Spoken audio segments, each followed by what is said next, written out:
Hello दोस्तों, आप सभी दोस्तों का स्वागत है बिहार तक न्यूज चैनल में।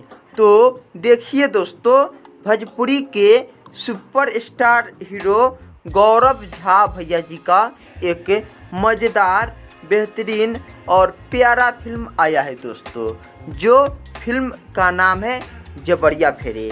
और इस फिल्म का कुछ हिस्सा इंटरटेन रंगीला यूट्यूब चैनल पर है, तो आप लोग जाकर देख सकते हैं। जबरिया फेरे फिल्म में मेन स्टार कास्ट के रूप में काम किए हैं दोस्तों भोजपुरी के सुपरस्टार हीरो गौरव झा भैया जी।